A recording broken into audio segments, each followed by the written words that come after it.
Hello everyone and welcome back to the Great Book of Grudges. My name is Nathan and it's finally time to start showcasing the newest SFO update, War Under the Mountain. As always, I've teamed up with Venrison's team so I can show some stuff a little bit early. This patch will drop for you this coming Friday, the 12th of May. So this update fixes up a few things here and there, obviously it brings it in line with the newest patch, and focuses on some reworks towards the dwarfs, the greenskins, and the chaos dwarfs. Today we're going to be focusing around the greenskins, a whole video dedicated to them, as a bunch of changes have come to the legendary lords and a few other things just to bring it a bit more fleshed out, right? So without further ado, let's begin. We're going to talk about the legendary lords first, as they've had changes to faction effects and so on. We'll start off with Azhag. The Crown of Sorcery grants power of Nagash, and random missions with unique effects and followers. Diplomatic relations plus 50 with the vampire counts and Arc in the Black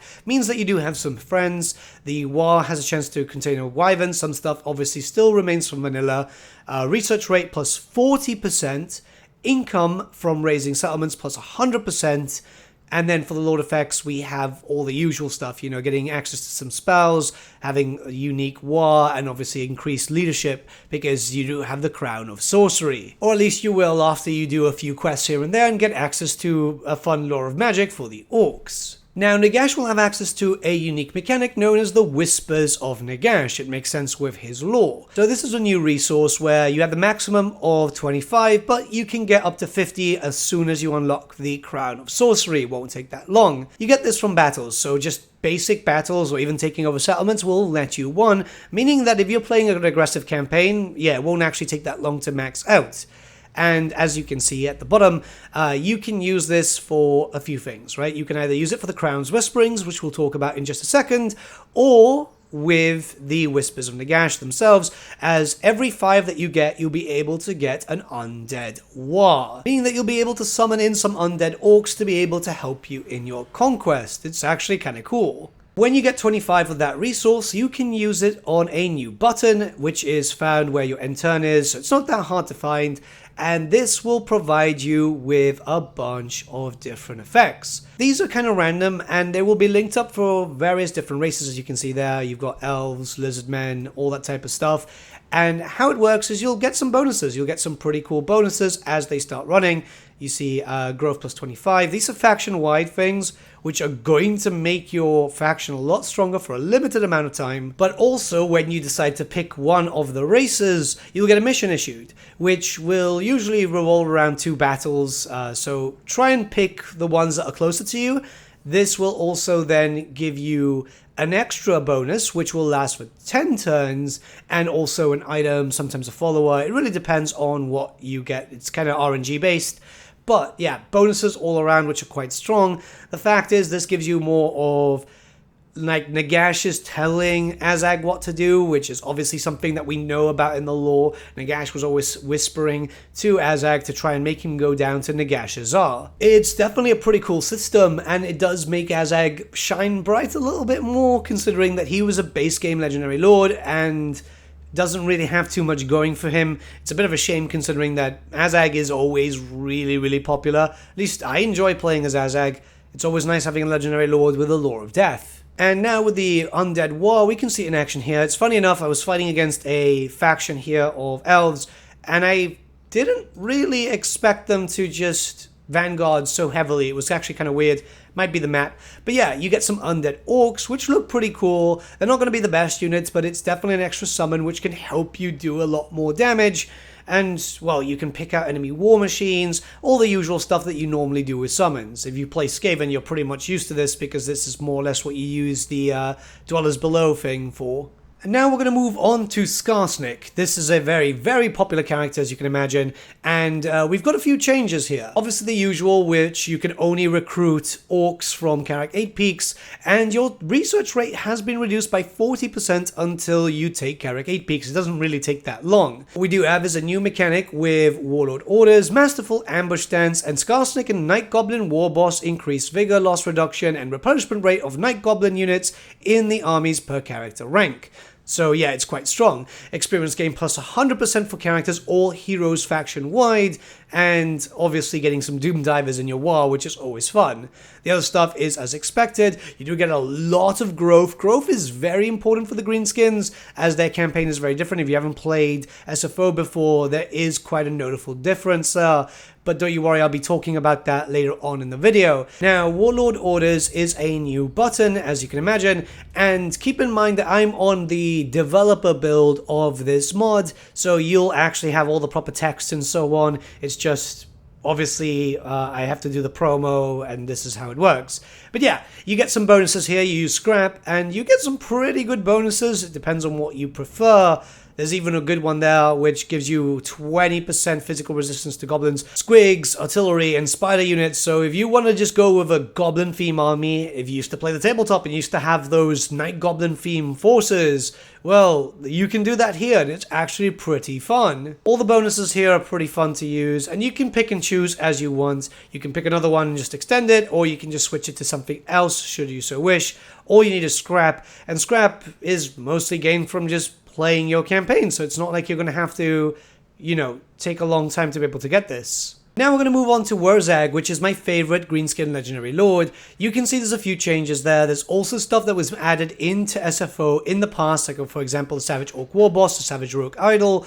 But if we go on the faction effects, Wurzag has extended skill tree and Savage Orc Camp's faction-wide effects. So Savage Orc unit recruitment cost, casualty suffered from all attrition, campaign movement range after raising a settlement. You've also got extra attributes here with perfect vigor for all units when above 75% health, own armies faction-wide in enemy territory. This means that you can be as aggressive as you want. There's also all the usual stuff, as you can imagine, which hasn't really changed too much. Obviously, there's a few other changes there. The Savage Orc War Boss is really helpful if you want to keep into the theme.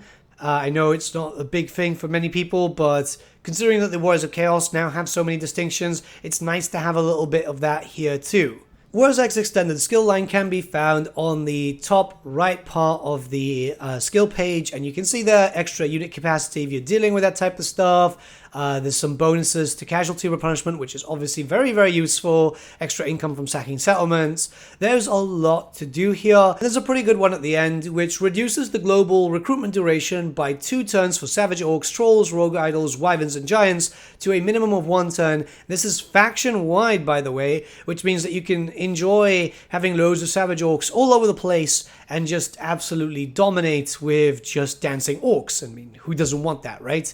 This is definitely something if you want to have a Savage Orc playthrough, which is something that I really enjoy myself. And then obviously you can see the bonuses for the Savage Orc camps, like for example reducing the recruitment cost of Savage Orcs, Trolls, Rogue Idols, Wyverns, and Giants. It's for all your armies faction-wide, by the way, which means that, yeah, they're going to get really cheap. If you can stack up enough of these camps, you can basically get your armies for free. Obviously, you still need to pay upkeep, but it saves you a lot of cost. It does save you a lot of cost. Grom didn't really get that many changes, but let's be fair, it's Grom, and the fact is that he is in a very, very good place. It's just the fact that chariots and pump wagons have been changed from recruitment rank to experience gain, and there's some small buffs to his dishes, but you can find that out for yourselves. And lastly, we're going to move on to Grimgor. I know I left him for last, but the big boy is already a very strong boy. You can see that some effects have been changed here, there, and everywhere. Mostly just to boost up the boys, big guns, and everything. You have a unique unit of Immortals that was available before in a previous SFO patch. But the big thing here is Grimgor is the best. Receiving faction-wide bonuses every 6 ranks achieved, and winning battles increases army's fightiness with various bonuses. So this is going to be quite interesting for you, as he is going to get even stronger and much more terrifying than he already is. Just every time that you get 6 ranks, you'll get a pop-up, and then you'll be able to decide what bonuses you want. It does depend, and some of them aren't really that good. It does depend on your playstyle more than anything. But yeah, it makes Grimgor even more terrifying than he already is. Taking from the Chaos Dwarf's new system, the Greenskins now have 2 tech trees. The small stuff is obviously all the stuff that's vanilla, everything that you're already used to if you've already played the Greenskins, and then the big stuff is all the techs added in by the SFO mod itself. So yeah, you're going to have to wait to be able to get the bigger stuff, but the fact is, it's a little less cluttered, and I think this is a fantastic change. Ever since Creative Assembly added in with the Chaos Dwarfs, I know many modders have been implementing this or looking to implement this on their own mods, as it just really fixes up everything, especially for certain factions which do have a lot of text. So this is absolutely fantastic. There are obviously other changes that aren't being discussed in this video because they've been previous patches and so on, and it's definitely something that you'll want to note. But another big change that does come into effect here is that you're going to get a lot of bonuses after winning battles. You know, you can get a lot of growth and so on. As the Greenskins don't focus a lot on economy, they do focus very heavily on growth. This is something that we'll be discussing in a little bit once we jump into actually just discussing the Greenskins in general. So it's very important to note, if you haven't played the Greenskins in SFO before, that they're radically different to the vanilla Greenskins. Here, you're going to be able to have a lot more buildings focusing around growth. You're going to get small amounts of cash through pretty much most of your military buildings, but you don't have a normal economy base, right? Here, you want to be fighting as much as possible, more than anything else, as you don't have those buildings which just naturally generate 100 all the way up to 250 income as you start upgrading them. The Greenskins are very much more centered around how they used to work on the tabletop, where you would be overwhelming your enemies. You'd be growing quickly. You have so many aspects to be able to get growth from winning battles or growth from a variety of different buildings. Your main infrastructure buildings are literally mostly growth buildings.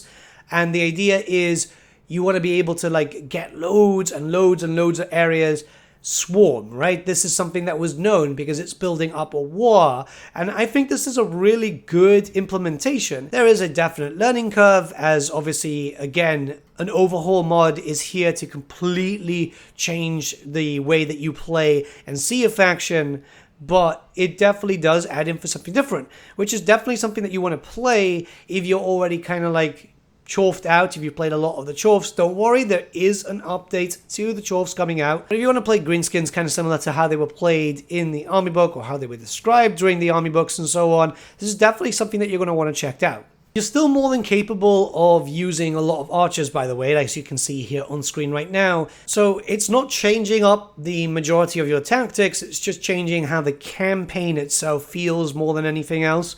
I still prefer melee armies, mostly because you know, you get the war bonus. It does depend on who you're playing. Obviously, some lords have better wars than the other. But in general, this is a pretty fun system. It's definitely something that you're going to want to play out. Again, the update War Under the Mountain releases on the 12th of May, so it's not too long now. Obviously, right now, what the SFO team is doing is just fixing up any issues, obviously getting some text where it needs to be, and it should be quite fun for you guys. Honestly, I've quite enjoyed playing around with it as it's been evolving over the patch cycle, how the SFO team has been changing stuff around. Let me know what you guys think in the comments below. Let's start a bit of a discussion. Comments are very useful here, as the SFO team will be checking out the videos, so it does end up being quite helpful for them in the future should they need to change stuff around, should people have suggestions for future patches and all that type of stuff. But with all that being said, have a great day guys, and I'll see you all again very, very soon.